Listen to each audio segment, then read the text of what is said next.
Você sabe que nós falamos de assuntos variados com relação às questões da sexualidade. Hoje eu não vou trazer um assunto muito fácil. Em verdade, essa semana tem algo de importante. O mês é importante porque é um mês dedicado às discussões para o enfrentamento à violência e abuso sexual de crianças. Como assim? Exato. O dia 18 de maio tem sido tratado como um dia muito interessante, importante, especial, para que haja uma conscientização das questões relacionadas a abusos e assédios e questões de sexualidade com crianças. Horas. Isso acontece muito? Bom, agora nós vamos começar a pensar das razões pelas quais a nossa cultura resolveu ter um mês, uma data muito especial dedicada a essas discussões. Há muito tempo, esses assuntos existem. Mas, nos últimos 100 anos, houve uma busca de compreender que um menor de idade,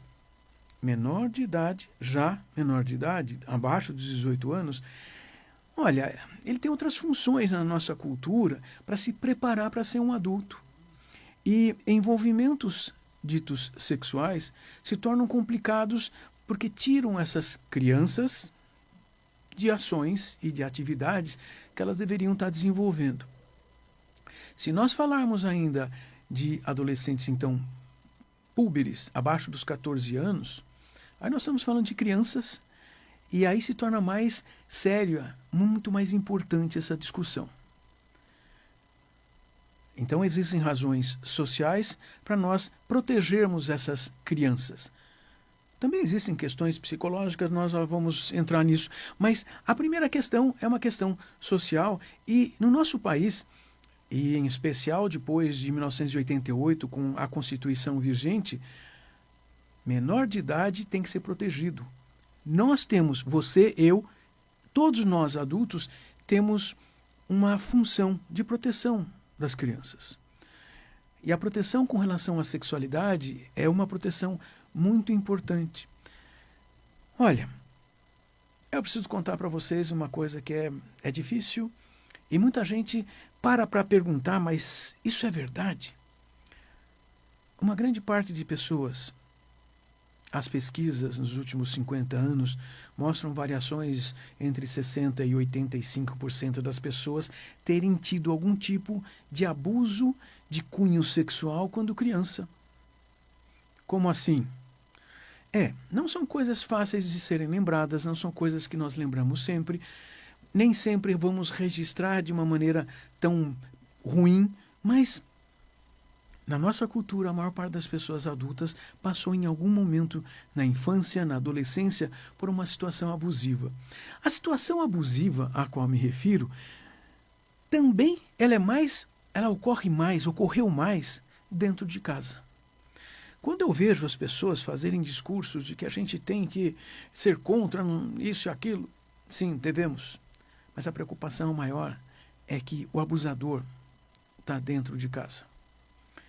É pai, é mãe, é irmão, é irmã, é primo, é tio. São pessoas muito próximas.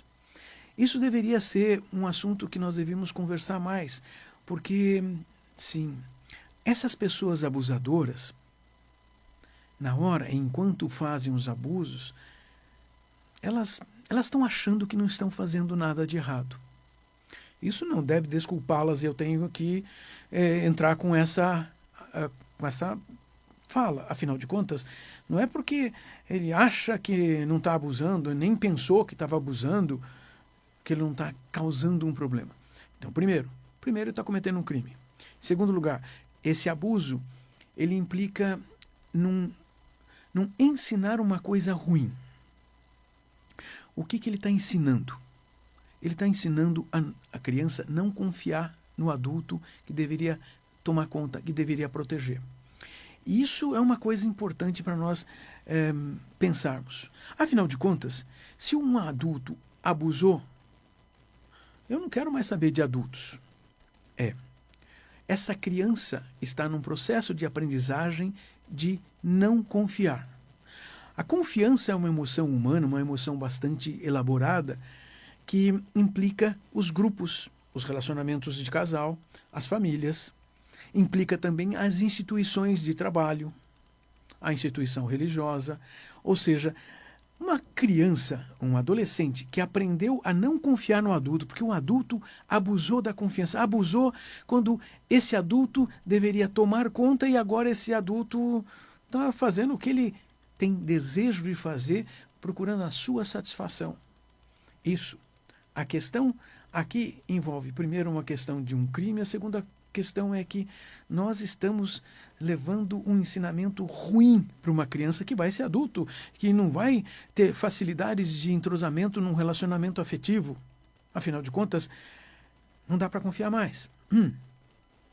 Mas eu já comecei a apontar uma coisa.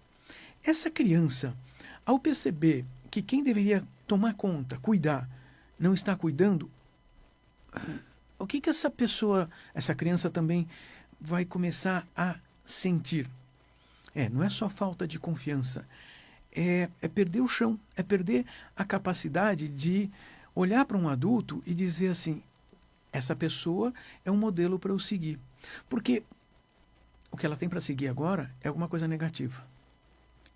Bem, é verdade, sim, é verdade que a maior parte dos psicólogos, profissionais de saúde mental, quando recebe num consultório, numa consulta, alguém que conta uma situação dessas, lembra de uma situação dessas, essas são situações muito delicadas e que trazem mal-estar, trazem dificuldades.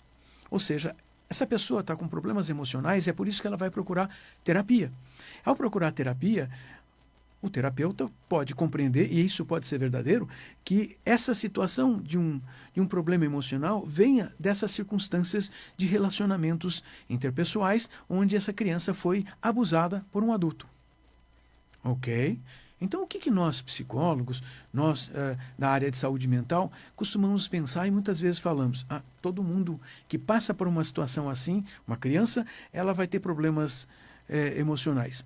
Bom, eu já expliquei para vocês uma coisa. De verdade, uma circunstância emocional, sim, é o não confiar muito na outra pessoa. Isso traz um monte de problemas para relacionamentos interpessoais, relacionamentos de casal. E também traz problemas na família, no cuidado dos filhos que venham a existir. Então nós estamos falando que sim, já é um problema, mas olha, você está me ouvindo, talvez tenha até passado por situações assim e acha que isso não foi problema. É verdade, tem pessoas que, adultos, vão dizer assim, eu não acho que isso foi problema, não aconteceu nada de errado, não tenho nada de errado. Pode ser que não tenha. A nossa discussão é, um adulto tem uma responsabilidade, então não poderia estar abusando. É outra visão das coisas. O adulto tem a responsabilidade. Nas últimas décadas, então, nós vivemos num país em que a defesa das crianças, e a defesa no sentido de uma criança não dever ser abusada, é algo muito importante para nós pensarmos. Puxa, e se eu sei ou soube que uma criança foi abusada? Legalmente nós temos que denunciar. É fácil acontecer isso? Não.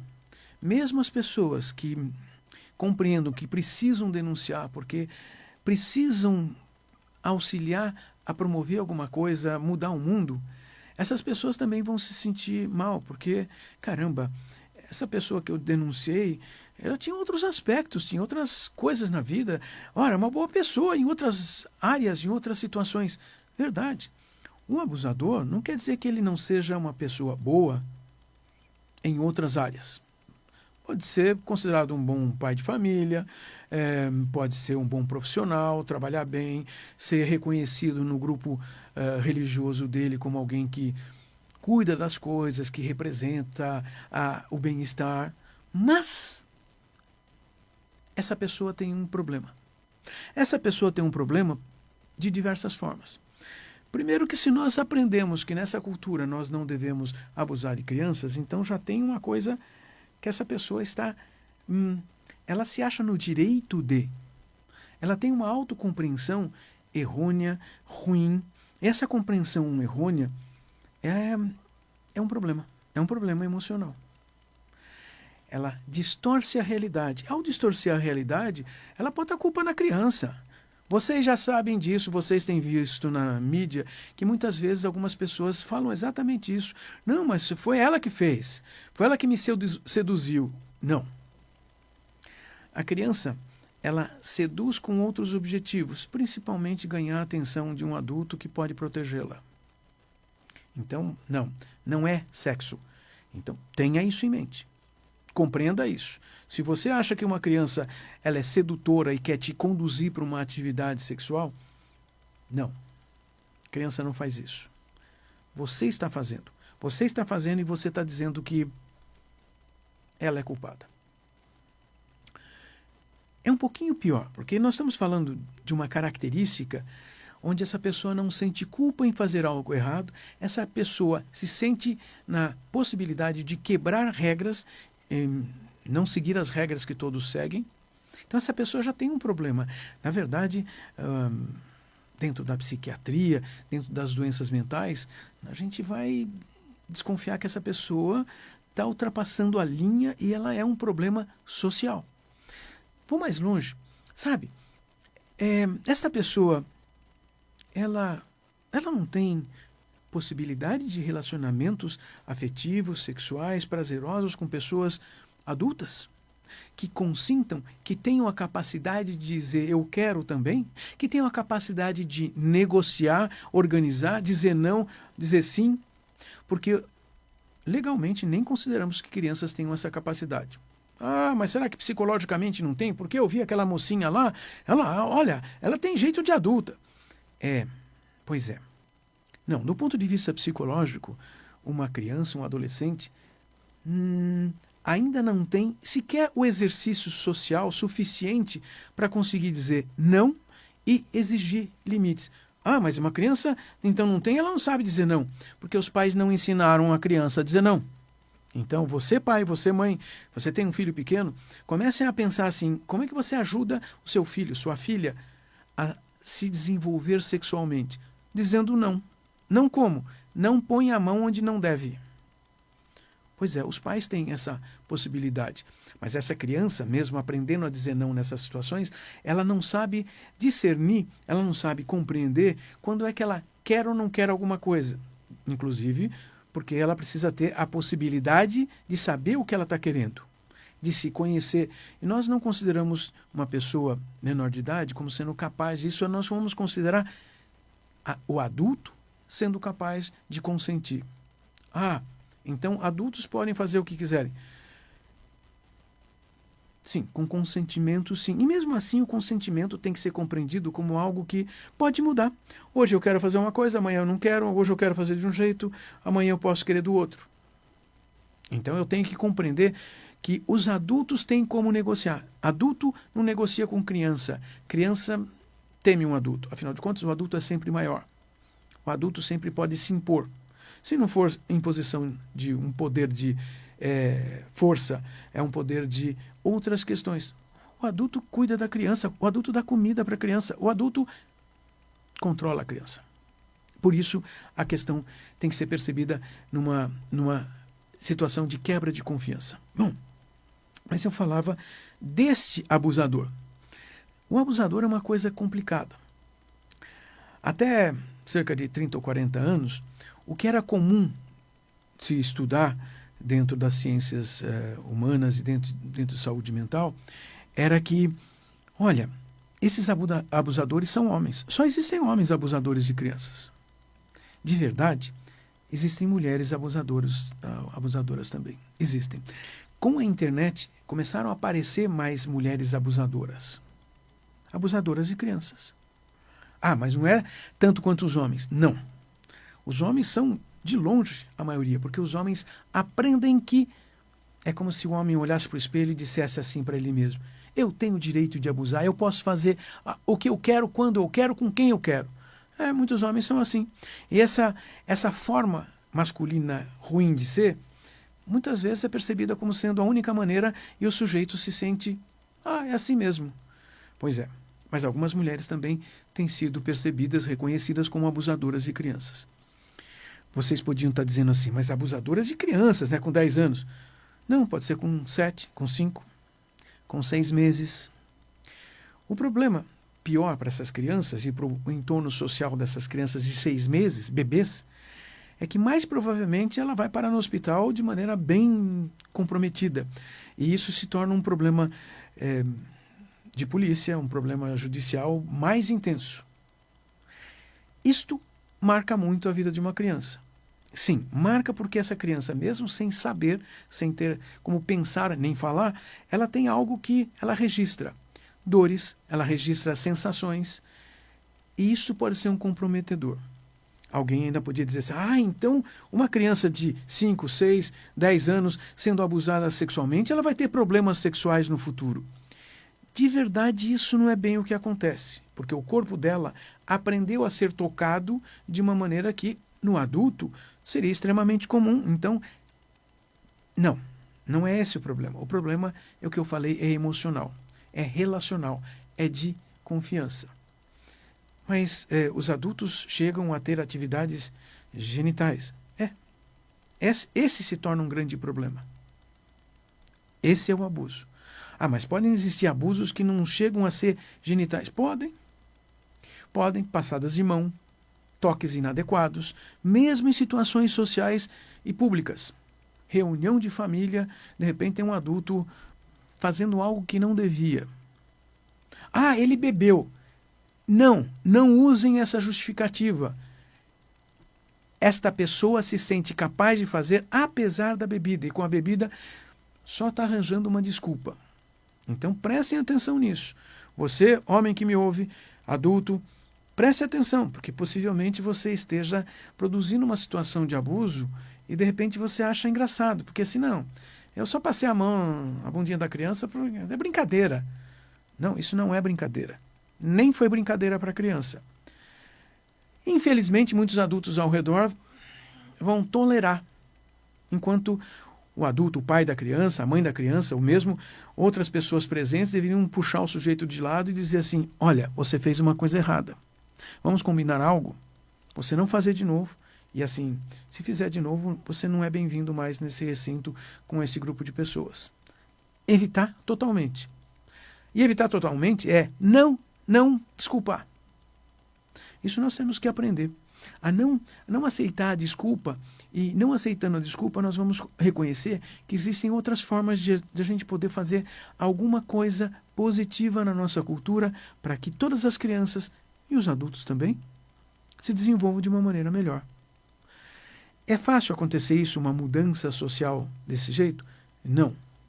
Eu estou aqui conversando com vocês, talvez uma outra pessoa possa dizer, olha, eu acho que tá bom, eu não vou fazer isso mais.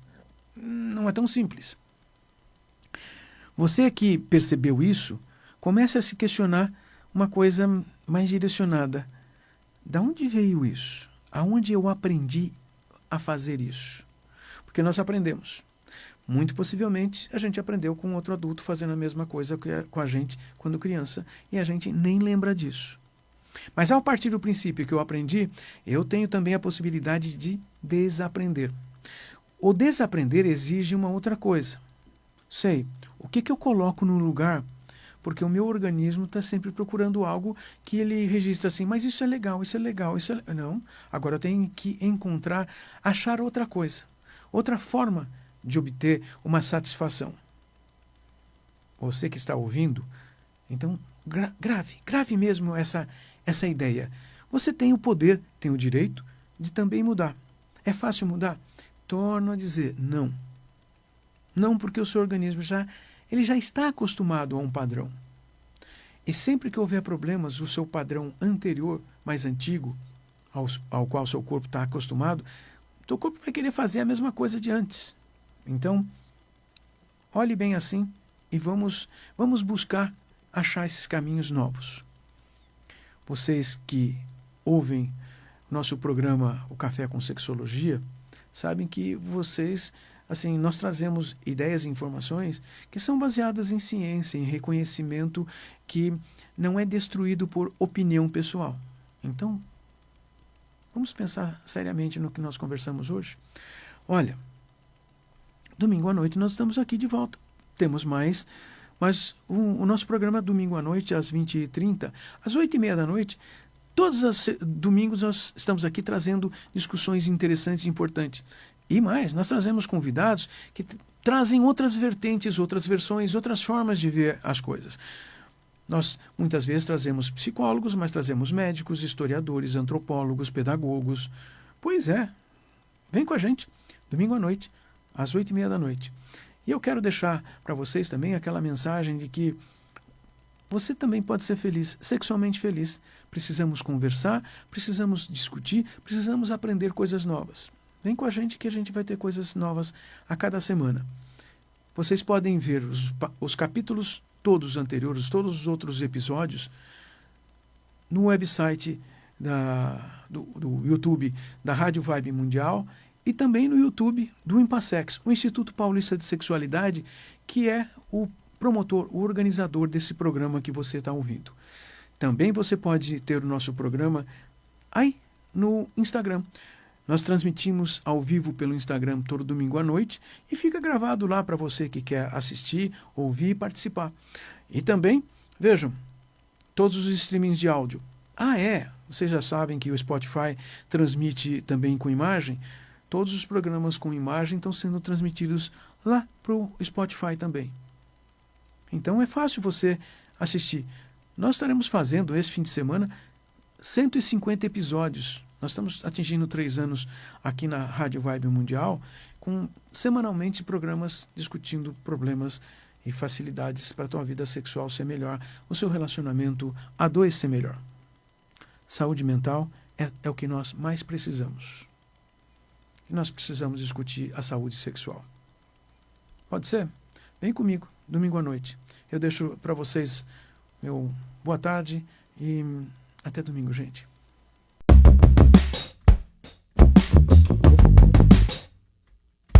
Você ouviu o programa Café com Sexologia com o psicólogo e sexólogo Oswaldo Rodrigues. Todos os domingos, ao vivo, às 8h30 da noite.